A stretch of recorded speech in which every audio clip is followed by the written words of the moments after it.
This morning, I want to make a point inspired by a true story.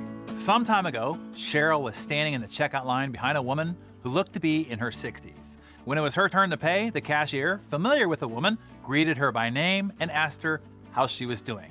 The woman looked down, she shook her head and said, "Not so good."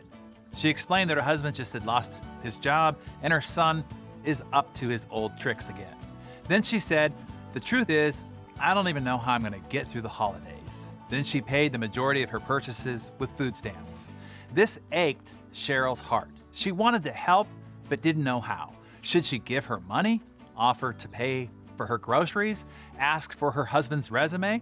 Cheryl is a successful executive and could have easily done any of those things for this woman. But she certainly didn't want to be presumptuous and insult this woman either. As she walked to the parking lot, she spotted the woman returning her cart. Then she remembered something that was in her purse. It wasn't a handful of cash or a lead on a job for her husband, but maybe it was something that would be useful for her right now. "Excuse me," Cheryl said, in her voice trembling a bit. "I couldn't help but overhear what you said to the cashier. It sounds like you're going through a tough time right now. I'm so sorry to hear about it. I'd like to give you something." Cheryl handed her a business-sized card. When the woman read the card's only 2 words on it, she began to cry. And through her tears, she said, "You have no idea how much this means to me."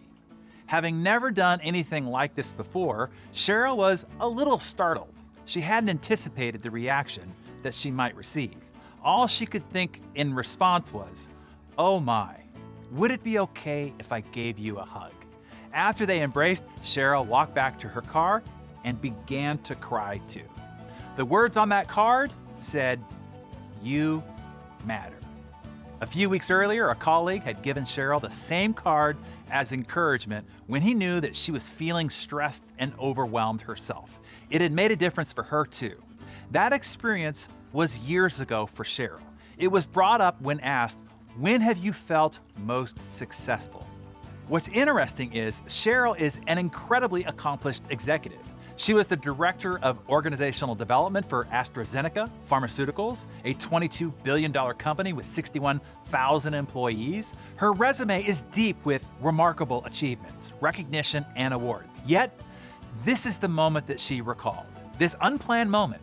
Not one that she stayed up late nights and weekends working on, not one that she spent years striving and sacrificing for. It was an unexpected moment of paying attention, then acting in courage and making a compassionate gesture, a connection with another human being. This was the moment when she felt most successful. And it would be these moments when Cheryl's family, friends, and colleagues would mention when they try to sum up her life in her eulogy. It won't be the awards. It won't be the extra billions that she helped the company report to Wall Street and the shareholders. It won't be the ladder of titles that she climbed inside the corporation. It will be the moments that she touched someone, the moments that she connected with someone, the moments she made others feel validated, seen, and understood. That is the difference between a resume and a legacy. You see, we seem to be so obsessed with building our resume. Look at your to-do list today. It's nothing but resume building activities. Look at your calendar today. Resume building activities. Observe what you're thinking about, what you're learning about, and what you're striving for every day. It's almost all about your resume. But in the end, your resume won't even matter. What matters is your legacy, and your legacy has nothing to do with your resume. Cheryl's moment didn't involve her giving that woman money, nor even granting her favor due to her position. She just gave the woman compassion. She acknowledged her. She gave her what she needed most, particularly then, to be seen, to be heard, and to feel understood. That means no matter your situation in life, you don't need financial abundance before you start making an impact. As the Dalai Lama said, be kind whenever it's possible. It's always possible. You don't need a privileged position before you start helping others. You don't have to wait until you build your resume before you can build your legacy. Your legacy is being built every day, not by your achievements or by your awards or by your victories, not by what occupies 99% of the activities on your calendar right now, but by how you interact with, care for, and touch the people that you mix with every day. Even the big O needed to be reminded of this. Oprah said to her mentor that the schools that she was building for young girls in Africa was going to be her legacy. The wise Maya Angelou corrected her by saying, "Child, your legacy is not one thing. Your legacy is what you do every day. Your legacy is every life that you've touched, every person whose life was either moved by you or not." So today, consider rearranging or refocusing your day a little bit. Instead of only doing the chasing and building of your resume, consider adding a couple of bricks to the construction of your day to fit in some legacy work.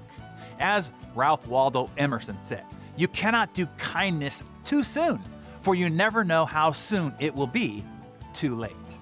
Give those who will be in charge with describing who you were and the life that you led at your funeral, give them some excellent examples to use today.